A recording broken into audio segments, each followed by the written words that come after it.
The chains were too loose. That was my first observation, as 4 Velithari guards hauled me down the crystalline corridor of the Imperial Palace on Velathis Prime. Not how to escape. Not what came next. Just a cold, clinical note that the shackles around my wrists had 3 millimeters of slack, enough to rotate my thumb joint, compress the metacarpals, and slip free in under 2 seconds. They hadn't calibrated the restraints for human bone structure. Nobody in this part of the galaxy ever did. I let them drag me. The palace was built from something that resembled frozen starlight. Translucent walls veined with bioluminescent channels that pulsed in slow rhythms like a resting heartbeat. Beautiful, in the way a venomous creature's markings are beautiful. Designed to make you forget what lived behind the glass. I cataloged the security layout as we moved. 4 sentries at the eastern junction, 2 at the bridge crossing, a surveillance node every 30 meters, but none covering the maintenance access panel 40 meters behind us. An 8-second blind spot between camera sweeps at the 3rd corridor intersection. Sloppy architecture. The kind that comes from centuries of believing nobody would dare attack you in your own home. But I was not here to attack. Not yet. Not unless the mission required it. 6 months ago, 3 human colony corridors along the Velithari border went quiet. Not conquered, not blockaded, just silent. Trade ships stopped arriving. Communication relays returned static. Terran diplomatic envoys sent to investigate were received politely and returned with pleasant smiles and empty assurances. Then the 4th corridor fell silent too, and the smiles stopped. Black Corridor Command does not send diplomats twice. They send me. The throne room opened ahead like the mouth of something vast and patient. Hundreds of Velithari nobles lined the chamber, their bioluminescent skin casting shifting blues and silvers across the vaulted ceiling. They were tall, every one of them, the shortest standing well over 6 feet, with angular features and eyes that held no pupils, just solid fields of color that shifted with emotion. Predator physiology, wrapped in silk and ceremony. The guards shoved me forward, and I dropped to my knees on the polished floor, playing the beaten captive they expected to see. Laughter rolled through the court, musical and sharp, like crystal struck with iron. A human. The voice belonged to a thin Velithari noble standing near the front, his skin pulsing with amused violet. This is what Captain Relis brings as tribute for the princess's ascension? One small, dull-skinned human? More laughter. I kept my head down and counted exits. 7 visible, 2 unguarded. 1 partially concealed behind a decorative column that the architects had placed for aesthetic balance, without considering tactical liability. I filed it away. Then the laughter stopped. I heard her before I saw her. The sharp percussion of armored boots on crystal. The collective intake of breath as the court folded into bows. A gravitational shift in the room's attention, every eye pulling toward a single point. I looked up. Princess Salith Voranis descended from the raised throne in measured steps, and the silence she carried was heavier than the noise it replaced. She stood 7 feet tall, armored in something that looked grown rather than forged.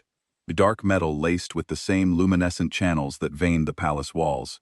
Her skin was the deep blue of a collapsing star, and her eyes burned solid gold, the color of molten ore. She moved with the precision of someone who had been trained to fight before she was trained to speak. She circled me slowly. I felt her gaze travel across my frame the way an engineer inspects a component she expects to fail.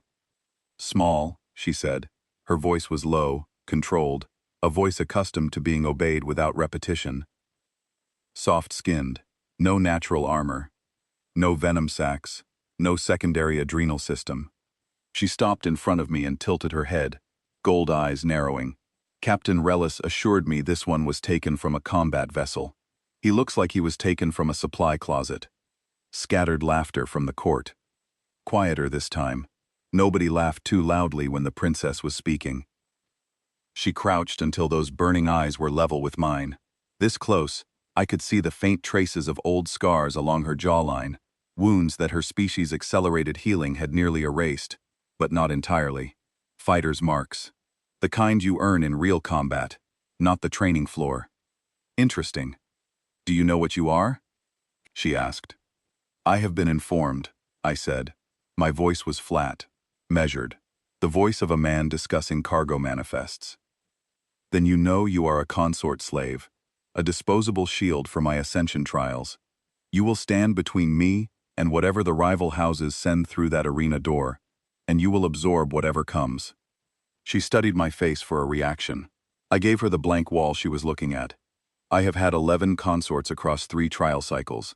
The average survival time is 11 minutes. The last human to fill this role lasted 2 minutes and 9 seconds before a Vorax crushed his spine. She rose to her full height and looked down at me, with an expression that wasn't contempt, something closer to resigned indifference, the look of someone placing a bet she already knows she'll lose. "You won't last," she said. The court murmured its agreement. Salith turned and climbed back to her throne without another glance in my direction. A handler stepped forward and locked a suppression collar around my neck, a sleek device designed to dampen aggressive neural impulses and keep consort slaves docile. It hummed against my skin, searching for the standard mammalian combat pathways it was programmed to suppress. It couldn't find them. Not because I lacked them, but because a Black Corridor surgical team had rerouted my neural architecture 11 years ago in a facility that exists on no official record. The collar registered me as calm, compliant, harmless. I let it believe what it wanted. They moved me to the consort wing, a row of bare chambers deep in the palace's lower level, clean but stripped of comfort, designed for the temporary. 3 other consort slaves occupied the wing. The first 2 were Calvari, a light-framed species, built for speed and evasion, standing barely 5 feet tall, with enormous dark eyes that tracked my every movement.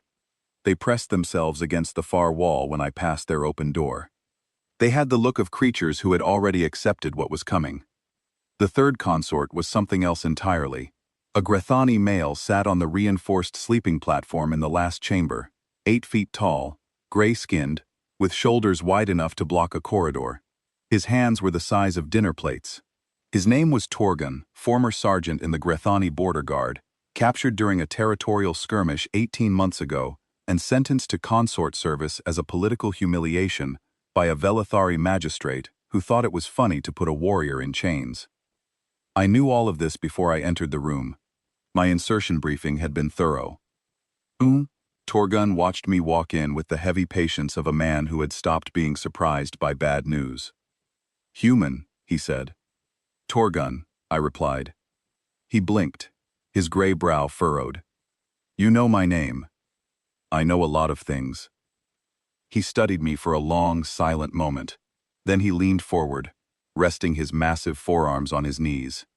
"The last human they brought here. Young man. Healthy. Strong. For your kind." He walked into the first trial with his fists up and his teeth bared. Like courage would be enough. Torgun paused. 2 minutes. 9 seconds. The Vorax folded him in half and threw what was left across the arena floor before the princess had even drawn her blade. I sat on my own platform across the chamber and began cataloging the space. 1 entry point, reinforced door with an electronic lock running a 6-digit rotating cipher. Ventilation shaft overhead, roughly 40 centimeters wide, connecting to the maintenance corridor I had already mapped during my forced march through the palace. Guard rotation outside our door, every 14 minutes, with an 8-second gap during the shift overlap. I completed my tactical assessment in under 4 minutes.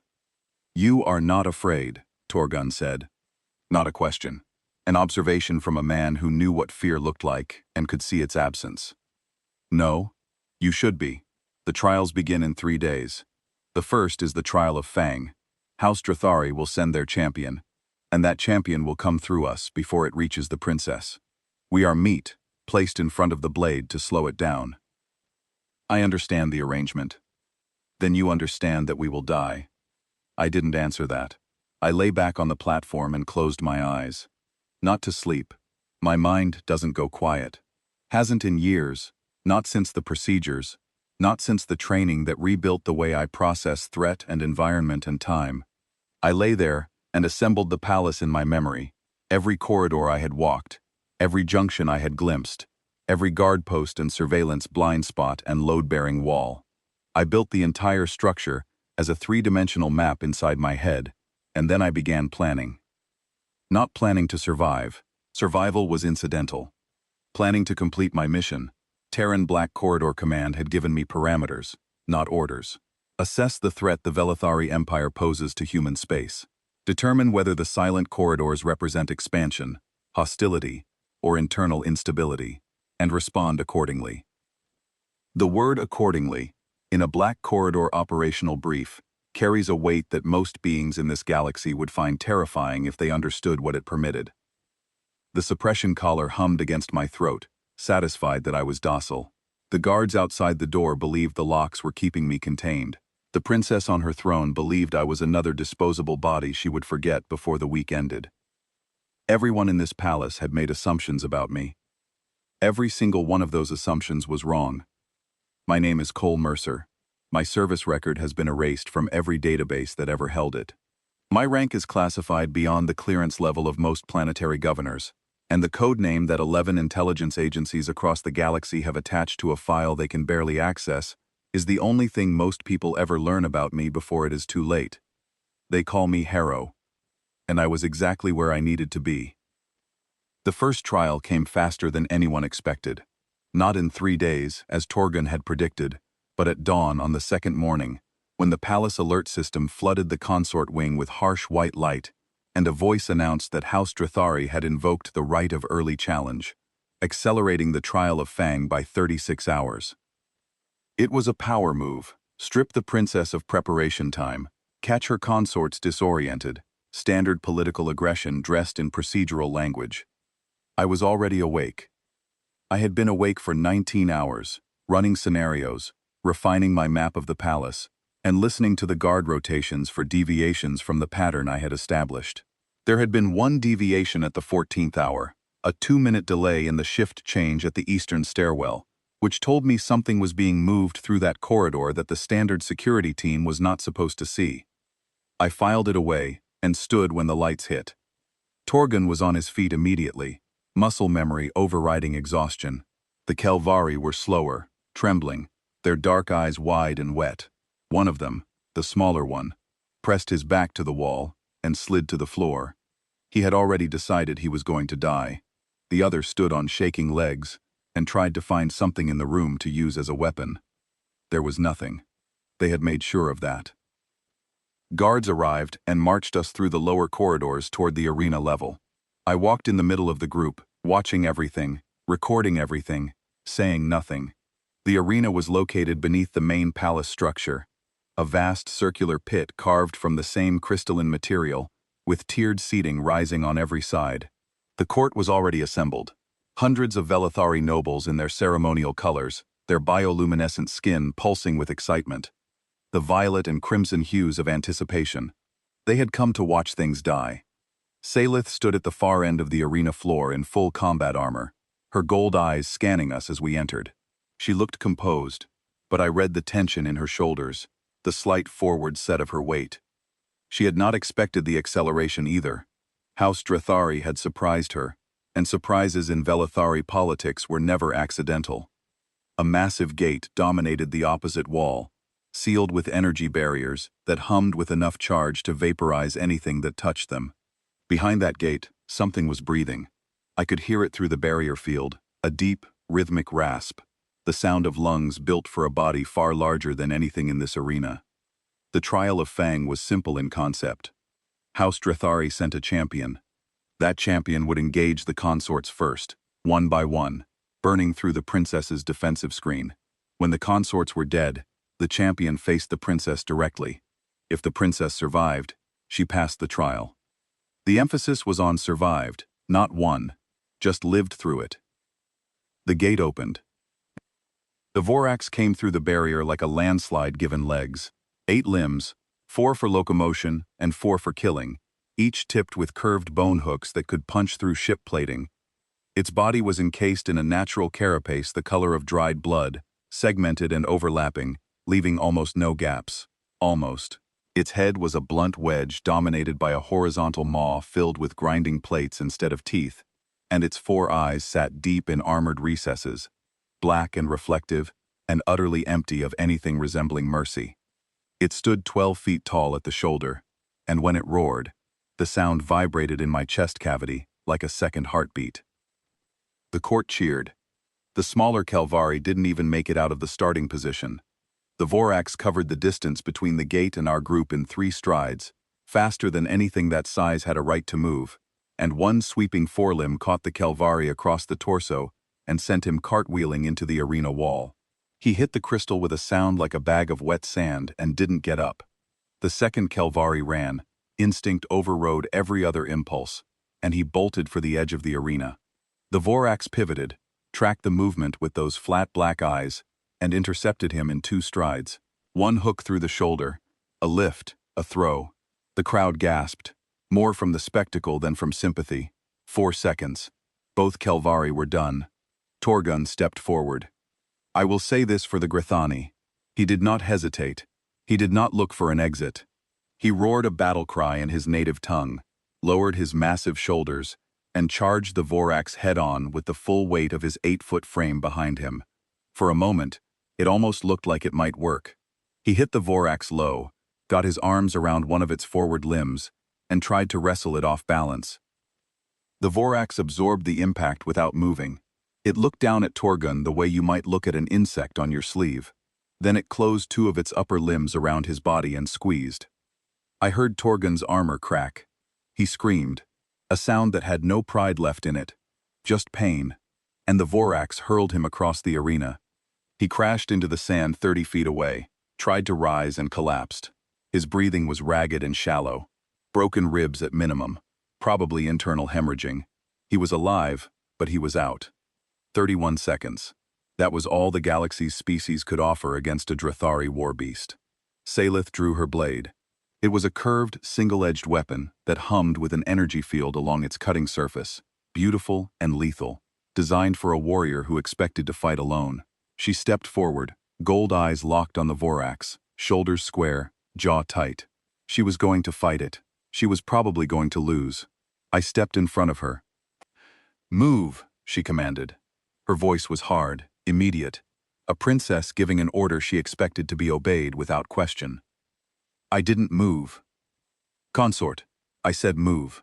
You will not survive contact. Get behind me." I turned my head just enough to look at her. "No," I said. Then I walked toward the Vorax. The creature studied me as I approached. It had just destroyed 3 opponents in under 40 seconds. Now a 4th was walking toward it with empty hands and no armor, a small, soft-skinned human who weighed less than one of its forelimbs. I could almost see the calculation behind those black eyes. Threat assessment, negligible. Response priority, minimal. That calculation was the first mistake it made. I closed the distance at a walk, not a run. Running triggers pursuit instinct in predator species. It activates their hunting protocols, sharpens their reaction time, and narrows their focus. Walking does the opposite. Walking confuses them. It reads as either profound ignorance or profound insanity, and both of those create a processing delay while the predator brain tries to categorize what it's seeing. Is this prey? Is this a threat? Is this something I've never encountered before? That moment of categorization failure is a window, a small window. But I only needed a small one. I needed about 1.2 seconds of hesitation. The Vorax gave me 1.4. It swung its upper right forelimb in a lateral sweep, the same motion that had destroyed the first Calvari. Fast, brutally fast. But I had watched that swing from across the arena. I knew the arc, the speed, the recovery time. I dropped beneath it, felt the bone hook pass over my head close enough to disturb my hair, and came up inside its guard. Up close, the carapace looked impenetrable. It was not. Every segmented armor system has articulation points, places where the plates must separate to allow movement. The Vorax had 7 primary joint gaps. I targeted the 3rd and 5th. I drove the heel of my palm into the gap beneath its second left forelimb with everything I had. Not strength. Precision. The gap was 4 centimeters wide, and I hit the nerve cluster behind it, with a strike that would not have been possible if I didn't know exactly where that cluster sat in the Vorax anatomy. The limb went rigid, then limp. The creature screamed. a sound like tearing metal. It swung again, wild this time, pain disrupting its coordination. I moved beneath the strike, pivoted behind its forward body mass, and hit the nerve junction behind its primary right leg. The leg buckled. The Vorax lurched sideways, unbalanced, its remaining limbs scrambling for purchase on the arena sand. I did not give it time to recover. I climbed its body the way you would climb a collapsing structure, using the gaps in its carapace as handholds, moving faster than the creature could track me at close range, because its eyes were designed for distance targeting, not intimate combat. I reached the neck junction where the head plate met the thorax armor, found the soft cartilage seal between the two, and locked both hands around its throat. Then I squeezed, not with human strength, with human knowledge. I compressed the carotid analog that ran beneath the cartilage, cutting blood flow to the creature's brain. The Vorax thrashed, it reared, it tried to shake me loose, and every movement drove my grip deeper into the gap between its armor plates. I held on with the calm focus of someone solving a mechanical problem. 14 seconds later, the Vorax collapsed. It hit the arena floor with a crash that shook the tiered seating, dust and sand erupting around its massive frame. It was still breathing, unconscious but alive.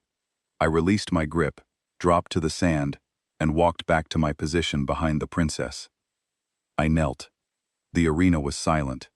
Not the polite silence of a court waiting for the next event. The absolute silence of 500 beings trying to process something they had no framework for understanding. A human, unarmed, unarmored, 180 pounds of soft skin and blunt fingernails, had just dismantled a Drathari Vorax in under 20 seconds. Salith stared at me. Her blade was still drawn, her body still locked in a combat stance, but her gold eyes were wide, and the composed mask she wore for the court had cracked. Just slightly. Just enough for me to see the question forming behind it. The court erupted. Not in cheers. In noise, confusion, alarm, voices overlapping in 3 languages. Noble houses leaning toward each other, in urgent whispered consultations. The Drathari section was completely silent, their representatives standing rigid, with an expression I recognized from a dozen different species on a dozen different worlds. It was the expression of someone realizing they had miscalculated. I remained kneeling behind Salith as the trial was declared complete. I kept my head down. I kept my breathing even. I projected the image of a consort slave who had gotten lucky. Nobody in that arena believed it. The aftermath moved quickly. Medics collected the Kelvari and Torgun. The Vorax was dragged back through its gate, alive but diminished, which was itself a statement. I had not killed it. In Velithari combat culture, choosing not to kill when you clearly could was either mercy or a message. I intended it as the latter. Within 3 hours, Velithari intelligence had pulled my cover identity apart and put it back together. They found the records Black Corridor had planted. A freight hauler named Cole Mercer, minor criminal record, 2 years of unremarkable service on a Terran cargo vessel. Nothing that explained what they had just witnessed. Nothing that fit. Lord Marvek, the princess's chief advisor, was the first to act on his suspicion. He was old by Velithari standards. His bioluminescence faded to a pale silver that barely flickered when he spoke, but his eyes missed nothing. He cornered me in the corridor outside the consort wing that evening, flanked by 2 guards who kept their hands near their sidearms. "Freight worker," he said. The word dripped with disbelief. "That's what the record says. Records can be constructed. What I saw in that arena cannot be faked." He stepped closer, his pale silver light washing over my face. "No freight worker moves like that. No human moves like that. What are you?" "Alive," I said, "which is more than your princess's other consorts can say right now." Marvek's jaw tightened. He held my gaze for a long moment, searching for something. A flinch, a tell, anything that would give him leverage. I gave him the same blank wall I had given the princess. He stepped back. "I will find out what you are," he said quietly. "You can try." He left. I returned to my chamber and sat in the dark, reviewing the day's data. Marvek was a problem. Not a large one. Not yet. But the kind of problem that grows if you ignore it. He was suspicious, well-connected, and motivated. He would dig. He would contact external intelligence services, and depending on how deep he dug, he might find something that made my position here significantly more complicated. I calculated the probability of that happening and adjusted my operational timeline accordingly. Footsteps in the corridor, different weight distribution than the guards. I knew who it was before the door opened. Salith entered my chamber without announcement, without guards. She had changed from her ceremonial armor into a simpler uniform, dark fabric, that made her bioluminescent skin glow brighter in the dim room.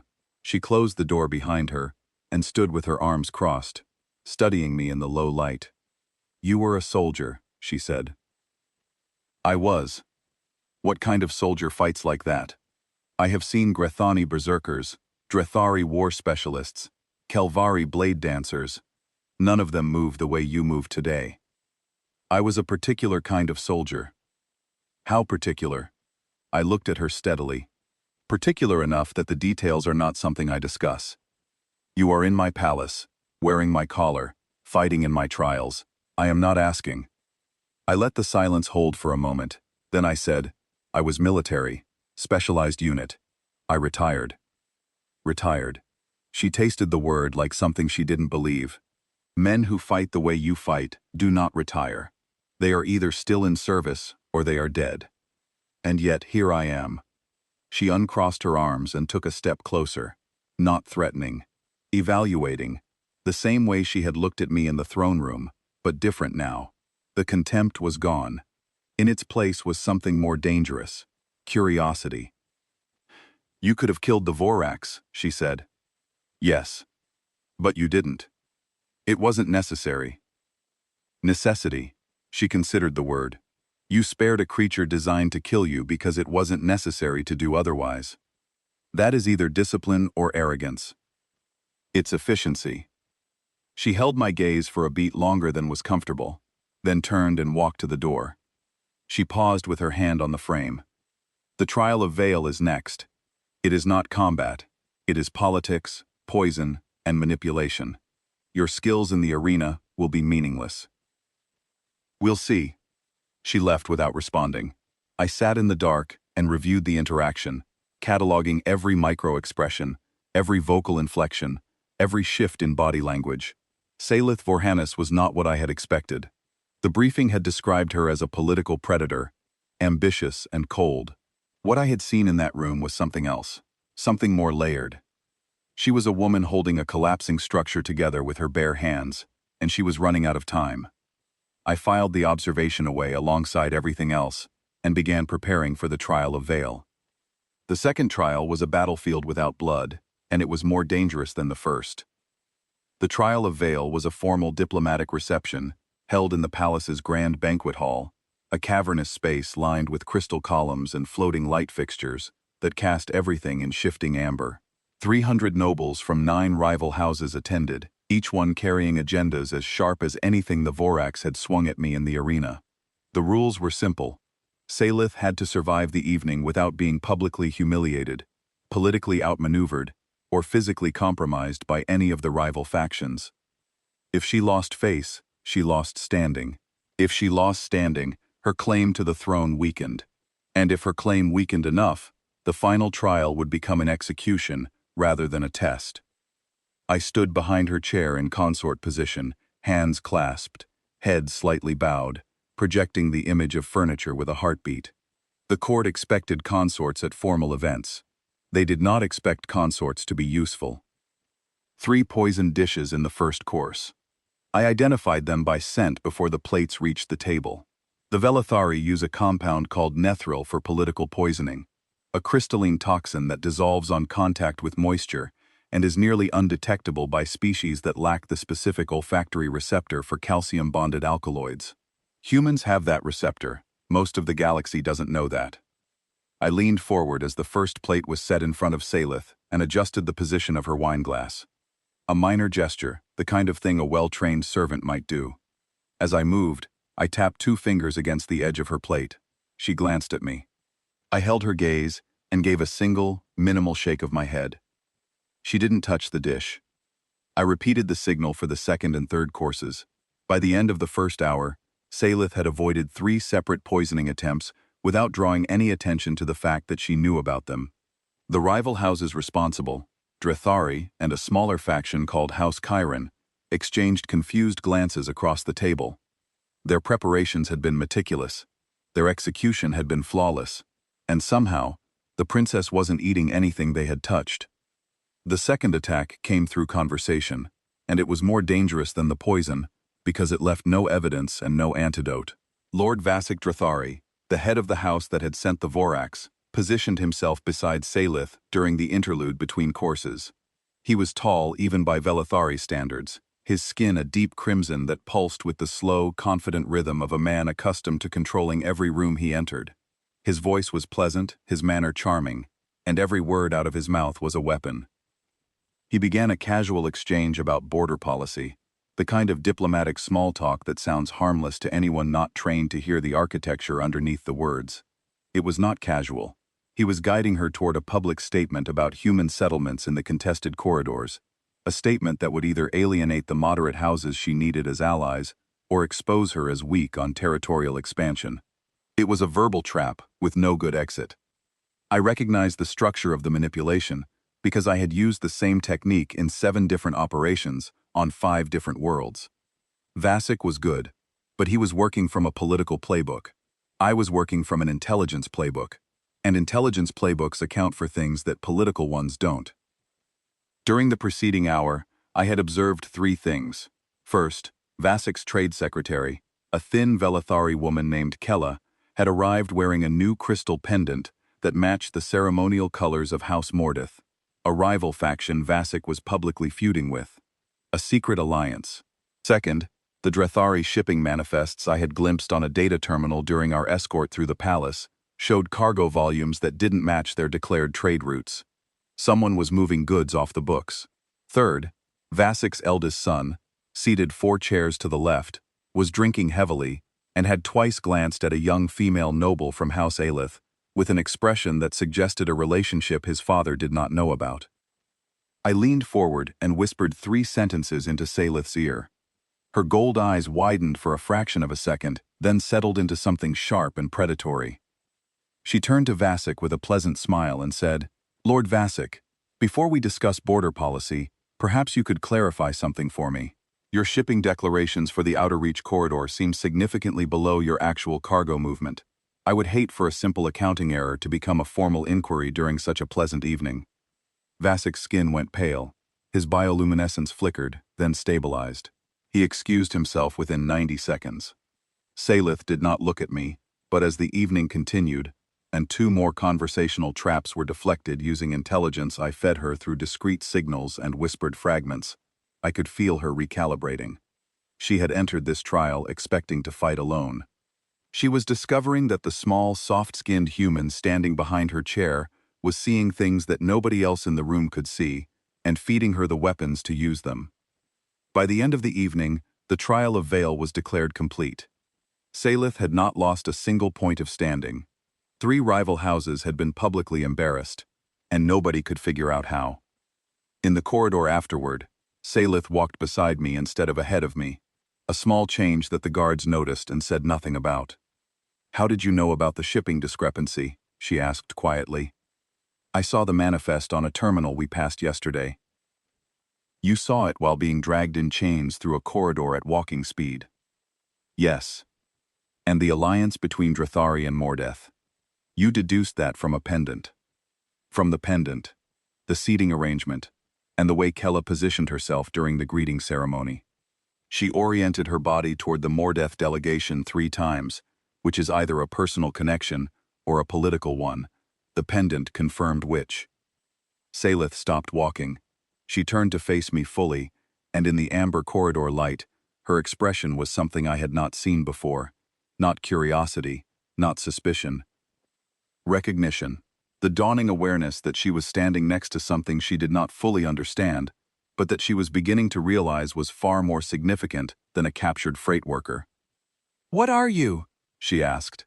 The same question Marvek had asked, but with different weight behind it. Marvek had asked from suspicion. Salith asked from the first stirring of something that might, in different circumstances, have been trust. I held her gaze. I'm the reason you're still standing. She studied me for a long moment, then turned and continued walking. She didn't ask me to fall behind. The trial of Void came 12 days later, and it was designed to do what the first two trials had failed to accomplish. They dropped us on a barren moon called Terath 6, a dead rock with a thin atmosphere, freezing temperatures, and nothing living on its surface except whatever the rival houses had placed there to kill us. Salith, myself, Torgun, who had healed enough to stand and refused to withdraw, and 3 consort slaves from minor houses who had been assigned to pad the numbers. We had no weapons, no communication equipment, and no extraction plan. Survive for 72 hours. That was the trial. The first 8 hours were silence, cold, and the kind of empty landscape that makes most species feel exposed and vulnerable. The moon's surface was a barren expanse of gray regolith and fractured stone, carved by ancient impacts into ridges and valleys that offered neither shelter nor resources at first glance. The thin atmosphere carried sound in strange ways, distorting distance and direction, making every footstep echo like it came from somewhere else. The temperature was already dropping when we landed, and it would continue falling for the next 16 hours, until it reached levels that would kill an unprotected Kelvari in under 40 minutes. Most of the consorts stood on the landing site and stared at the horizon, waiting for instructions. I didn't wait. I built a shelter from rock formations and insulating debris within 90 minutes, using thermal principles that the other species hadn't considered, because their survival training didn't cover environments this hostile. I identified a subsurface moisture source within 3 hours by reading the mineral staining patterns on exposed rock faces, a technique that requires understanding of geological chemistry that most military personnel never learn. By the 5th hour, I had a functional camp established, insulated, defended, and positioned with clear sight lines in every direction before the temperature dropped below survivable thresholds. The other consorts watched me work with expressions that ranged from confusion to grudging respect. Torgun helped without being asked, hauling stone and packing walls with his massive hands. He said nothing, but he had stopped looking at me like a man watching someone walk into traffic. He was looking at me like a man who had realized he was standing next to the most dangerous person on this rock and was recalculating his odds. Salith watched from the shelter entrance. She was assessing. Every decision I made, every resource I identified, every structural choice in the camp layout, she was cataloging it the way I had cataloged her palace. "You have done this before," she said. "I have done everything before," I replied, and I wasn't exaggerating. The attack came on the second night. A rival team from House Chiron, 5 soldiers dropped on the far side of the moon with instructions to eliminate Salith's group. They moved in standard tactical formation, 2 forward, 2 flanking, 1 in overwatch. Competent, professional. The kind of team that would overwhelm a group of unarmed consorts without difficulty. I heard them from 400 meters out. Human hearing isn't remarkable by galactic standards, but I wasn't listening for sound. I was listening for disruption. The subtle change in wind pattern caused by bodies moving through still air. The faint crunch of compressed regolith under boots trying to be quiet. I touched Salith's arm and pointed into the darkness. She tensed. Her hand went to her hip, reaching for a weapon that wasn't there. "Stay here," I said. "You are not going out there alone." "I am. Stay with Torgun. Keep the others quiet. There could be a full squad out there." "There are 5. Standard elimination formation. 2 forward scouts, 2 flanking at 45-degree offset, 1 elevated shooter, covering their approach from the ridge to the north." She stared at me. "You can tell all that from here?" "Stay here." I moved into the darkness. The Chiron team never saw me. That is not a boast. It is a description of their operational failure and my operational design. I spent 11 years training to be invisible in environments far more dangerous than a barren moon, and the Chiron soldiers were equipped for a standard elimination run against unarmed civilians. Not a counter-ambush by someone who had spent the last 18 hours memorizing every terrain feature within a kilometer of camp. I took the overwatch first. He was positioned on the ridge, exactly where I expected, scanning the camp through a thermal scope. I approached from below and behind, using the rock formations I had mapped during daylight, moving through thermal shadows cast by the stone's residual heat. He never turned around. 20 minutes after I left camp, I walked back into the firelight, alone. Salith was standing exactly where I had left her, Torgun at her shoulder, both of them staring into the dark with the taut readiness of people expecting violence to arrive at any second. She saw me emerge from the shadows, uninjured, unhurried, and her gold eyes searched my face for something. An explanation, an emotion, anything. "It's resolved," I said. "How many?" "5. And they're all? They won't be a problem." She didn't ask for details. I saw the question die behind her eyes, replaced by something more complex. She had watched me dismantle a Vorax. She had watched me navigate a diplomatic minefield using intelligence gathered from a 5-second glimpse at a data terminal. And now she had watched me walk into the dark against 5 armed soldiers and return without a scratch. She was beginning to understand what I was, not the specifics, not the code name, just the scope of it, the shape of the thing she had chained to her side and called a consort. The remaining hours on Tyrath 6 passed without further incident. The rival teams had received the message.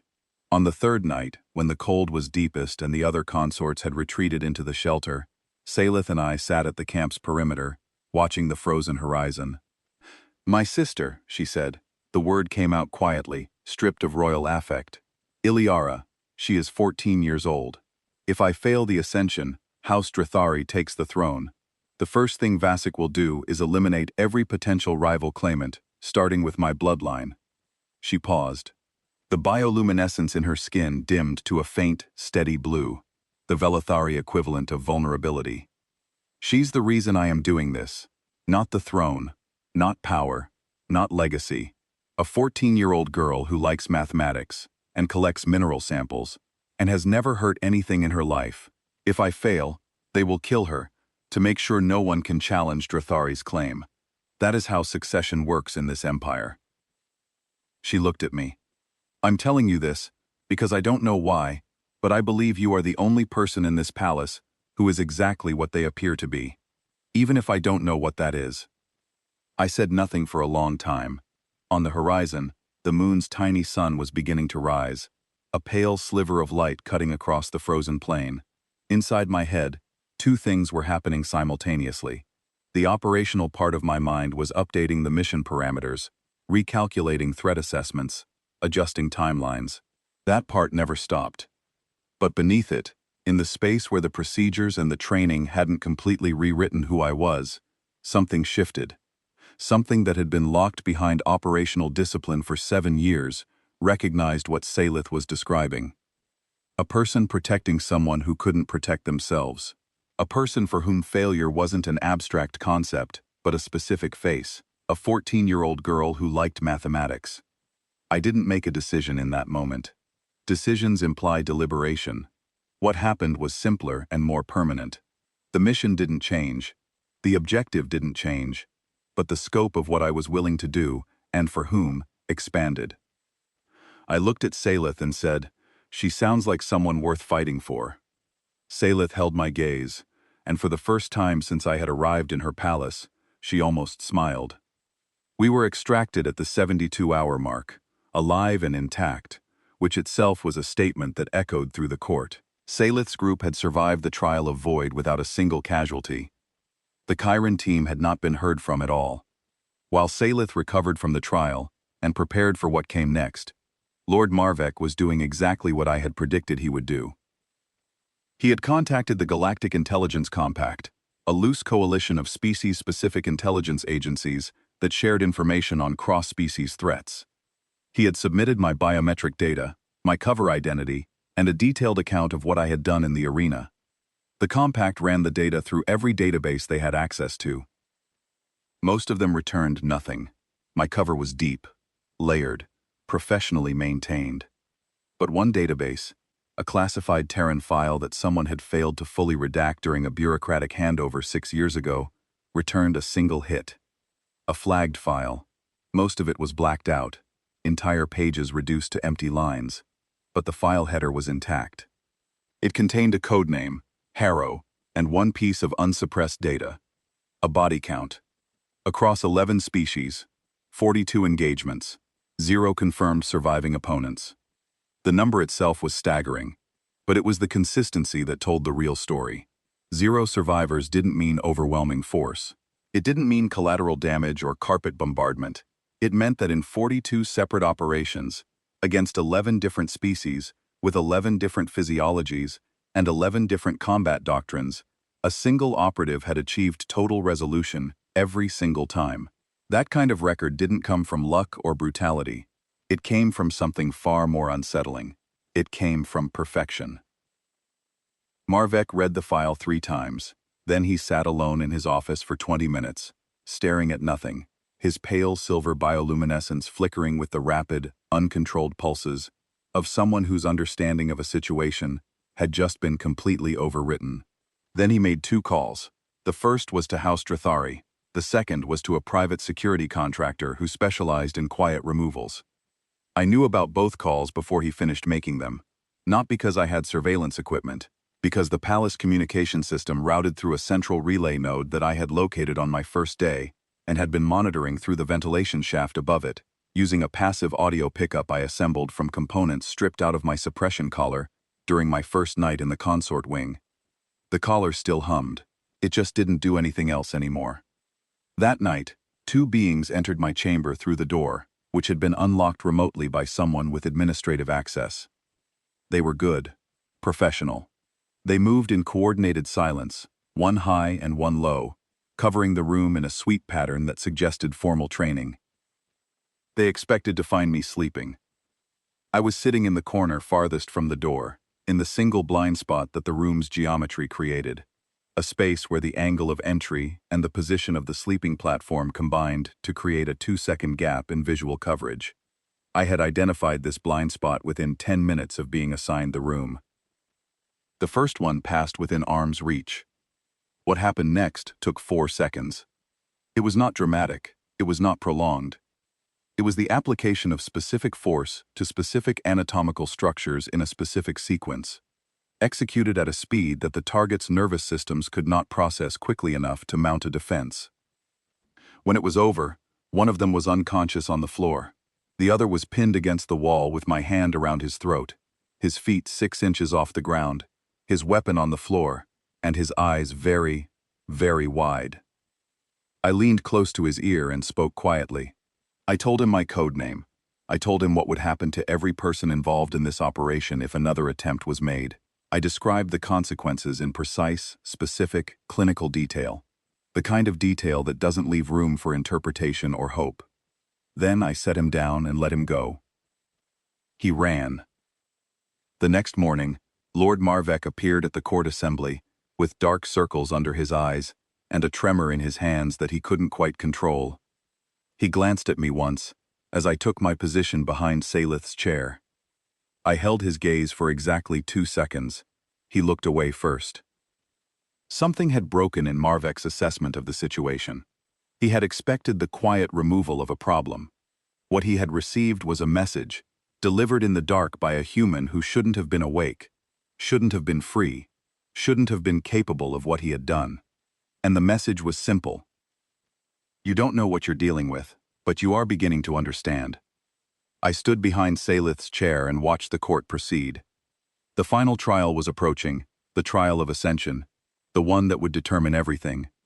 And I already knew it was going to be a trap. The intelligence came together in pieces over the following 6 days, and every piece confirmed what my instincts had been telling me since the first trial. I had been monitoring the palace communication relay since my second night, pulling fragments of encrypted traffic and storing them in my memory for pattern analysis. Human brains are not computers. We cannot break encryption through processing power. But we can identify patterns, the rhythmic signatures of repeated contacts, the timing gaps that indicate coordination, the frequency shifts that reveal urgency. Marvek had been communicating with House Drathari on a private channel at irregular intervals for weeks. After my message to his failed removal team, those intervals became shorter, and the duration of each contact increased.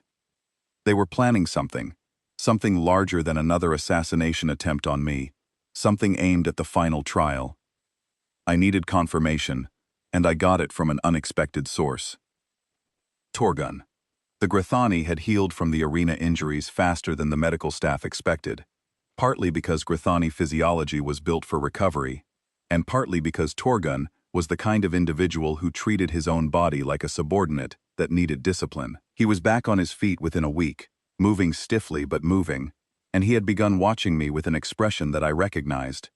Respect. The cautious, hard-won kind that soldiers give to other soldiers. He came to my chamber the evening after the failed assassination attempt, which I hadn't told anyone about, and sat on the floor with his back against the wall. The 2 guards who patrol the eastern corridor were replaced this morning, he said. New faces, Drathari markings under their collar plates. I looked at him. I'm not blind, he said, and I'm not stupid. Something is wrong in this palace. The princess's own advisor is moving against her, and you are the only thing standing in the way. I don't know what you are, Cole Mercer, but I know what betrayal looks like, and this palace stinks of it. I studied him for a moment. Then I said, the final trial is going to be compromised. Marvek has made an alliance with House Drathari. They're going to turn the trial of Ascension into an ambush. How do you know this? Because I've been listening to every communication in this palace for the last 2 weeks. Torgun blinked. How? That's not important. What's important is that Salith doesn't know, and she needs to. Then tell her. I will. But when I do, I'm going to have to tell her everything, and she's going to have to decide whether to trust me. Torgun looked at me for a long moment, his gray eyes steady. She will. You sound certain. I've watched her watch you. She already trusts you, she just hasn't admitted it to herself yet. I brought the intelligence to Salith the next evening, in her private quarters, after confirming the corridor was clear and the surveillance systems in her wing were running on the loop I had inserted into their processing cycle 4 days earlier. She sat behind a low table covered in strategic maps and succession documents, her gold eyes sharp, her posture rigid. I stood across from her and laid it out. Lord Marvek has been communicating with House Drathari on an encrypted private channel for the last 3 weeks. The frequency and duration of those contacts has increased significantly over the past 6 days. I have identified pattern signatures consistent with tactical coordination, not political negotiation. They are planning to corrupt the trial of Ascension. Salith's expression didn't change, but her bioluminescence flickered. A rapid pulse of silver through her blue skin, there and gone. Shock, tightly controlled. How do you know this? I've been monitoring the palace communication relay through a passive audio system I built from components in my suppression collar. Her eyes dropped to my collar, then back to my face. That collar is supposed to prevent exactly this kind of behavior. It's been non-functional since my first night here. Another flicker. You've been free of the suppression system for how long? Since approximately 4 hours after it was fitted. And you chose to stay. The collar was never the reason I stayed. She stood, she moved around the table, and stopped 2 paces from me, close enough that her height advantage forced me to look up. Her gold eyes burned in the low light, and I could see the calculation happening behind them, the rapid reassembly of every interaction we'd had, every moment recontextualized through this new information. Tell me, she said. Tell me everything, now. So I did. I told her my name was Cole Mercer. I told her I operated under the codename Harrow. I told her I was a Black Corridor operative, assigned to infiltrate the Velithari inner court and assess the threat level posed by the Empire's expansion into human space. I told her I had allowed myself to be captured because it was the most efficient way to reach the center of her government. I told her that my original mission parameters included a range of responses from intelligence gathering to direct destabilization, depending on what I found. And I told her what I had found. The threat to human space isn't coming from you, I said. It's coming from the faction within your own court that's trying to remove you. Marvek and Drathari have been orchestrating the annexation of human corridors as a political tool, creating the appearance of Velithari expansion to strengthen the war faction's position and undermine your legitimacy as a peace-oriented claimant. If Drathari takes the throne, the annexation becomes permanent. If you take it, there's a path to negotiation. Salith was silent for a very long time. The bioluminescence in her skin had gone still, a deep, steady blue that I had learned meant she was processing something significant. "You are a spy," she said finally. "Yes. You were never my consort. You were never my protector. Everything you did, every trial, every moment, was part of an intelligence operation. The operation was the reason I arrived. It stopped being the only reason, several days ago. When? When you told me about Eliara." Another silence. When she spoke again, her voice was controlled, but I could hear the fracture line running through it. "Why are you telling me this now? You could have completed your mission at any point. You could have gathered your intelligence and disappeared." "Because the mission led me to a conclusion that changes the operational calculus. The Velathari Empire under your rule is not a threat to human space. It's a potential stabilizing force in this sector. But the Empire under Drathari will mean war, not just with humans, but with half the species in this quadrant. Protecting you isn't outside my mission parameters. It is my mission, just not the way Command originally envisioned it." She processed that. I could see the calculation behind her eyes, the same rapid strategic thinking that made her dangerous in the political arena, now applied to the information I was giving her. She was weighing the risk of trusting me against the risk of facing the final trial without me. She was assessing whether my motives were genuine, or whether this was another layer of manipulation designed to serve Terran interests at the expense of her own. "And my sister?" I held her gaze. "Your sister doesn't deserve to die for someone else's politics, and neither do you." Seylith closed her eyes. When she opened them, the gold had hardened into something bright and fierce. Not anger, resolve. "So what do?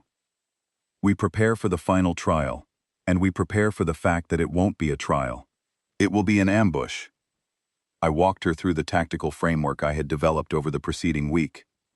Entry points to the arena, structural vulnerabilities in the surrounding architecture, guard positions that had been replaced with Drathari loyalists, communication relay nodes that could be disrupted to prevent coordinated reinforcement. I mapped out every contingency, every variable, every decision tree. Seylith listened without interruption. When I finished, she was very quiet. "You described all of that as though you've already run the engagement in your head," she said. "I've run it 43 times. 43. Each time with different variables, force composition, entry timing, weapon loadouts, environmental factors. The number of scenarios in which we succeed is higher than the number in which we fail, but only if we act together, and only if the court sees what happens clearly enough that Drathari cannot rewrite the narrative afterward." She studied me with an expression I hadn't seen before. Not the evaluation of a princess assessing a tool, something more personal, something that recognized the human being underneath the operational framework. "You are the most frightening person I have ever met," she said. "And I have met a great many frightening people." "I know. And yet you chose to protect me, to protect Eliara, a girl you've never met." "Yes. Why?" The honest answer was complicated. The operational answer was simple. But Seylith had earned something beyond operational answers. "Because the galaxy is full of people who use power to take things," I said. "And once in a while, you find someone who uses it to protect something. Those people are worth keeping alive." She held my gaze for a long time. Then she nodded. Once, decisively. "The trial is in 2 days," she said. "Tell me what I need to do." The night before the trial of Ascension, Seylith came to my chamber one last time. The palace was quiet, the kind of quiet that precedes violence, when everyone who knows what's coming is lying awake, and everyone who doesn't is sleeping the untroubled sleep of the ignorant. I was reviewing my mental model of the arena for the 44th time when she appeared in my doorway. She didn't enter. She leaned against the frame with her arms crossed, her gold eyes catching the low light from the corridor. "Cole Mercer," she said. "Is that your real name?" "It is." "Not Harrow?" "Harrow is what they call me. Cole is who I am. There is a difference." "When was the last time someone called you Cole?" I thought about it. The honest calculation took longer than it should have. 7 years. She was quiet. Then she said my name. Just that, quietly, like she was learning the shape of it. "Cole." I said nothing. There was nothing to say.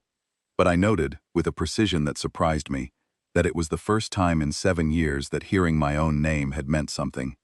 She straightened, turned, and walked back down the corridor. She didn't say goodnight. She didn't need to. I sat in the dark after she left, and did something I had not done in years. I stopped planning. Just for a moment. Just long enough to acknowledge what was happening beneath the operational surface. Tomorrow, I would walk into an arena, knowing it was a trap. I would fight against odds that no tactical model could guarantee surviving. And I would do it, not because Black Corridor Command required it, not because the mission parameters demanded it, but because a woman with gold eyes had told me about her sister, and something in me had recognized the shape of that devotion. In Black Corridor training, they teach you to identify emotional compromise and eliminate it before it affects performance. I identified it. I chose not to eliminate it. Some compromises make you weaker. This one, I decided, made me something better than effective. It made me human. I closed my eyes, opened them at dawn, and walked toward the arena. The trial of ascension was held in the grand arena, beneath the palace. The same chamber where I had dismantled the Vorax, now reconfigured for the final trial. The seating was packed, every noble house in attendance, every political faction watching. This was the trial that would determine who sat on the Velithari throne, and every being in that arena knew that the outcome would reshape the balance of power across 3 sectors. Seylith stood at the center of the arena floor in full combat armor, her blade at her hip, her gold eyes steady. I stood behind her, in consort position, wearing the suppression collar that did nothing, and the expression of a servant who knew his place. Torgun stood at her other shoulder, healed enough to fight, armed with a metal staff the arena keepers had provided as a ceremonial courtesy. The trial of ascension was supposed to be a single combat, one challenger from the highest-ranked rival house against the claimant, a formal duel with strict rules, observed by the court, bound by centuries of tradition. What happened was not that. The arena gate opened, and Lord Vasek Drathari's champion walked out. A massive Velithari warrior in full battle armor, carrying a polearm that hummed with enough energy to cut through bulkhead plating. The court murmured its approval. Standard protocol. Expected. Then the gate stayed open. Soldiers poured through it. 30 Drathari elite troops in combat formation, armed with pulse rifles and close-quarters weapons, spreading across the arena floor in a coordinated sweep pattern. They moved with professional discipline, covering angles, establishing fire lanes, turning the ceremonial arena into a killing ground. The court erupted. Nobles rose from their seats. Voices crashed against each other, in confusion, outrage, and fear. This was not protocol. This was not tradition. This was a military assault on the arena floor during a formal trial of succession. Marvek's voice cut through the chaos from the royal balcony, amplified by the chamber's acoustics. The princess has been found to have employed a foreign intelligence operative as her consort, in violation of Ascension law. House Drathari has invoked the right of purification. The trial proceeds under military terms. It was a lie wrapped in legal language. The right of purification was an ancient clause that had not been invoked in 3 centuries, and its conditions did not remotely apply to this situation. But legal accuracy wasn't the point. The point was to create enough procedural cover for what was about to happen. An execution. Seylith drew her blade. Her jaw was tight, her eyes blazing, but she did not panic. She had prepared for this. We had prepared for this. 30 against 3, Torgun said, his voice a low rumble. He shifted his grip on the staff, and despite everything, he smiled. The smile of a soldier who had accepted his death and intended to make it expensive. 30 against 2, Seylith corrected, glancing at me. I won't ask you to fight this. You've already done more than any consort in the history of the Ascension. I reached up and removed the suppression collar from my neck. The device came off with a click that echoed through the arena like a gunshot. Every noble in the tiered seating heard it. Every soldier on the arena floor saw it. The collar, the symbol of control, the device that was supposed to keep the human docile and harmless and contained, came apart in my hands like it was made of paper. I held it for a moment, turning it slowly so the court could see the modifications I had made to its interior. the gutted circuits, the bypassed neural interfaces, the dead restraint system that had been nothing but decorative metal for the past 3 weeks. Then I dropped it to the sand. The sound it made when it hit the ground was small. The silence that followed was enormous. Salith watched it fall. Then she looked at me, and I saw the question in her eyes. "It became my fight the moment you told me about your sister," I said. Then I turned to face 30 Drathari soldiers, and I let go of everything I had been holding back. There is a state that Black Corridor operatives are trained to access. It doesn't have a dramatic name. It's not Berserker Fury or Battle Trance. It is the systematic removal of every constraint that civilized behavior places on human capability. Hesitation, doubt, mercy, self-preservation. You don't shut them off. You set them aside, the way you might set aside a tool you no longer need, and what remains is the raw, unfiltered processing power of a human mind operating at its absolute ceiling. I have been in that state 42 times. Each time, people died. The first soldier was 4 meters away, moving in a sweep pattern with his rifle raised. He was scanning left when I reached him. I closed the distance in 2 strides, redirected his rifle arm at the elbow joint, stripped the weapon from his grip, and used his own momentum to drive him face first into the sand. Elapsed time, 1.3 seconds.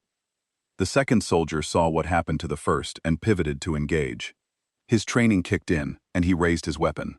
Good reaction time. Not good enough. I was already inside his firing arc, too close for a rifle to track, and I hit him twice in the throat with the edge of my hand. He folded. After that, things moved quickly. I did not fight the way the Velathari expected a human to fight. I did not brawl. I did not charge.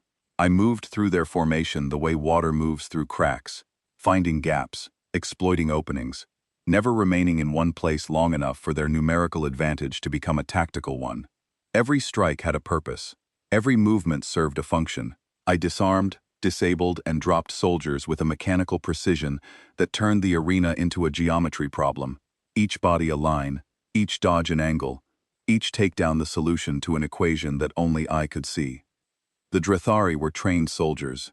They were competent, they were disciplined, and they had never, in their entire operational history, encountered anything like what was happening to them. Because they understood combat as a contest between comparable forces, strength against strength, armor against weapon, numbers against numbers.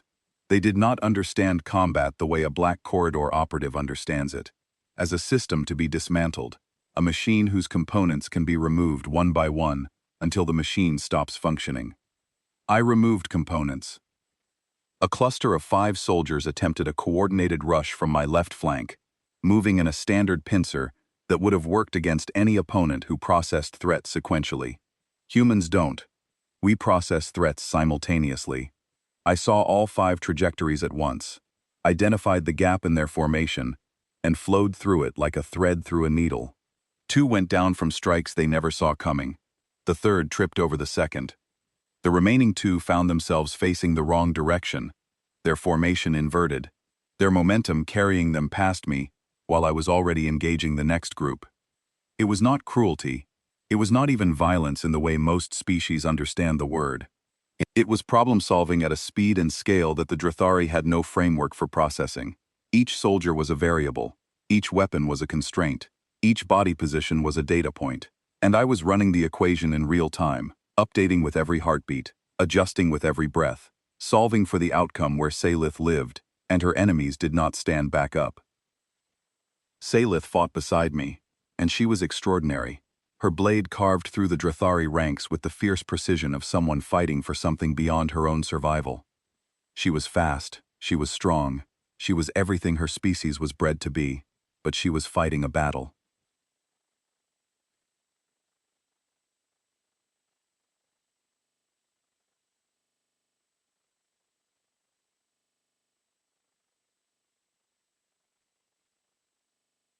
I was running an operation. The Drathari champion came for me halfway through the engagement, recognizing that the human was the fulcrum of the defense. He was good, trained, disciplined.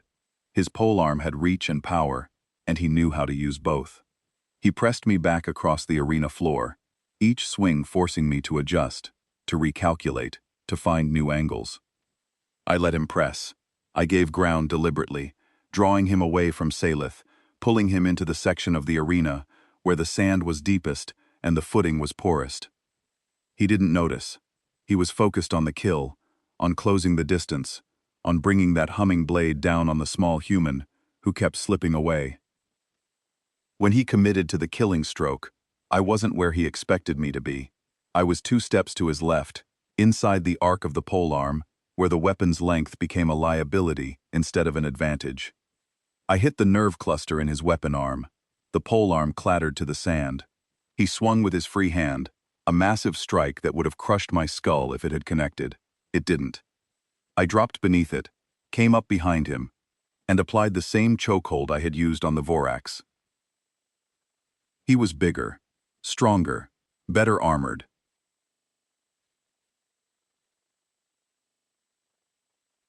It didn't matter. Blood supply to the brain follows the same physical principles regardless of species. 14 seconds, and the champion collapsed. I released him and turned back to the remaining soldiers. There were 9 left. They had stopped advancing. I stood in the center of the arena, breathing steadily, my hands at my sides, and I looked at them. Just looked. No aggression, no threat display. Just the steady, patient gaze of a man who had just dismantled 21 of their colleagues and was waiting to see if they wanted to make it 30. They lowered their weapons, one by one, like a cascade failure, discipline breaking down not under pressure, but under the weight of understanding. They had seen what I was. They had calculated the odds, and they had arrived at the only rational conclusion. This was not a fight they could win. The arena floor was littered with the evidence of what had just occurred. 30 soldiers, the elite of House Drathari, lay scattered across the sand in various states of unconsciousness. Some were groaning, some were still, none were dead. That was a choice. Every strike I had delivered was precisely calibrated to incapacitate without killing, which was harder than killing and required a level of control that most beings in the galaxy didn't believe was possible. But killing them would have made Salith's claim to the throne contentious. Defeating them without taking a single life made it absolute. I had run that calculation before the first soldier hit the ground. Salith stood at the center of the arena, her blade still drawn, her armor scored and dented but intact.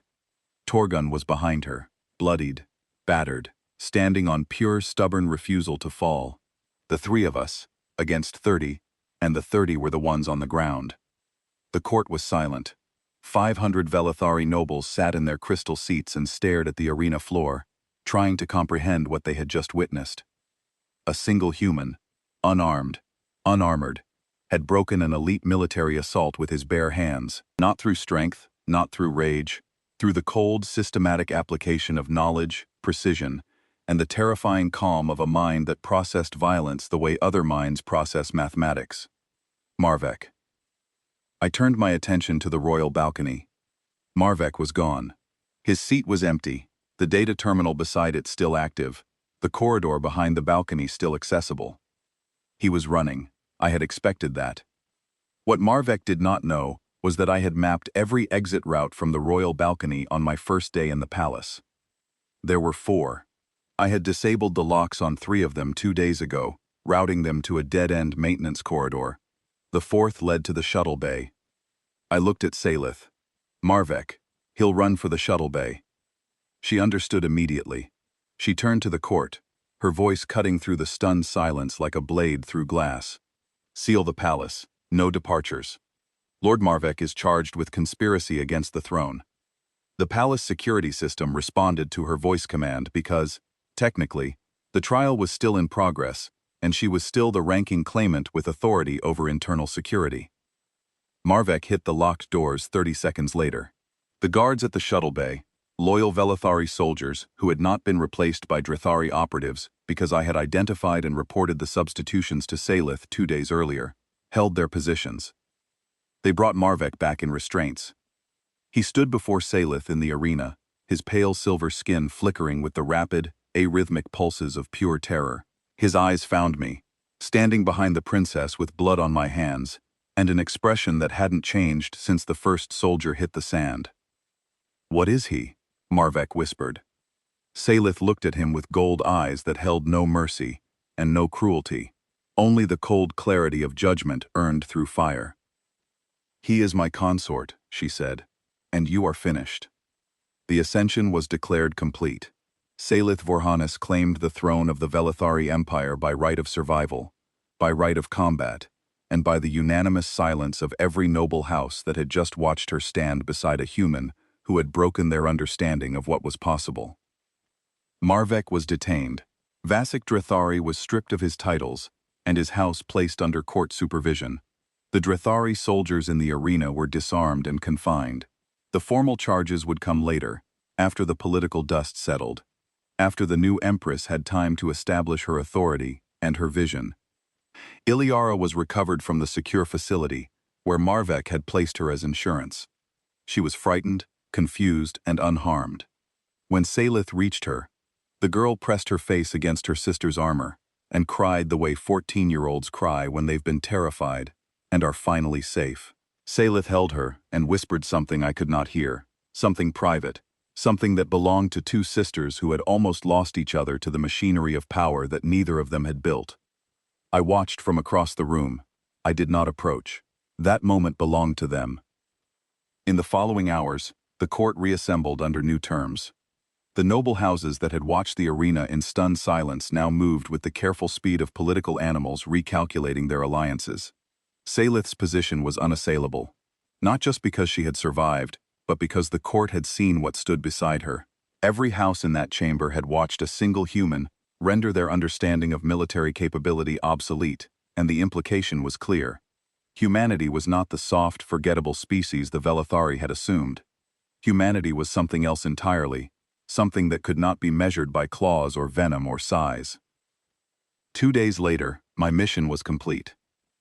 I compiled my assessment and transmitted it through the Black Corridor secure channel I had established on my 3rd day in the palace, a channel that used the Velithari's own communication infrastructure without their knowledge. The assessment was straightforward. The Velithari Empire under Empress Salith Vorhanis did not represent a hostile threat to human space. The annexation of the 4 colony corridors had been a factional initiative driven by Marvek and Drethari, not imperial policy.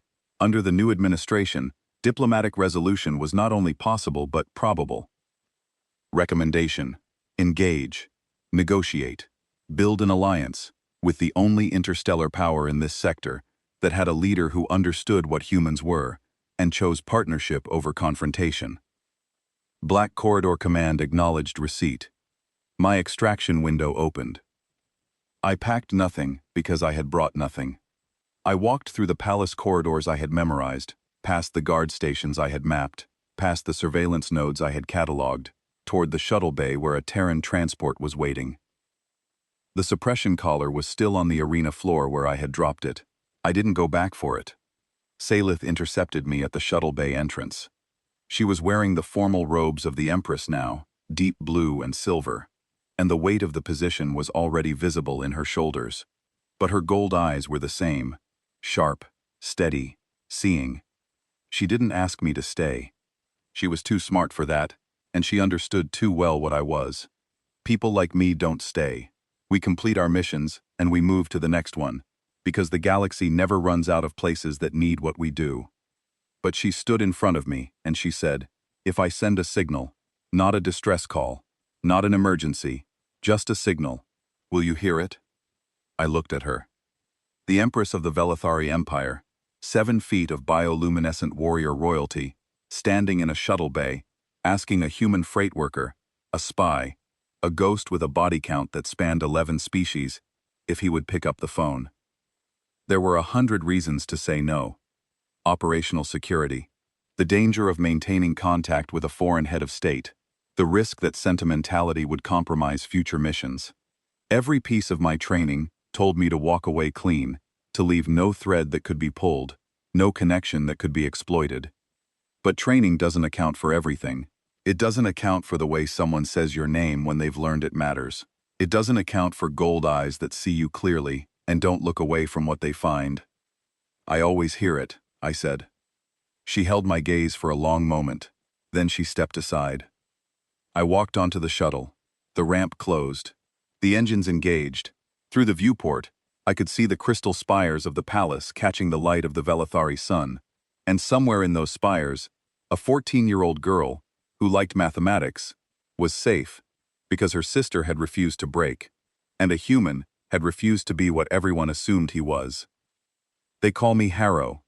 11 species know that name. 42 engagements are written in invisible ink across the classified files of a dozen intelligence agencies. I am the thing that Black Corridor sends when diplomacy fails, and the cost of inaction exceeds the cost of what I do. But for 7 years, nobody had called me by my real name. Salith did. She said it quietly, like she was learning a new word. And for the first time in longer than I care to calculate, I answered to it. The shuttle cleared the atmosphere. I set the course for Terran space, engaged the autopilot, and leaned back in the pilot's chair. I didn't look back. But I left the comm channel open,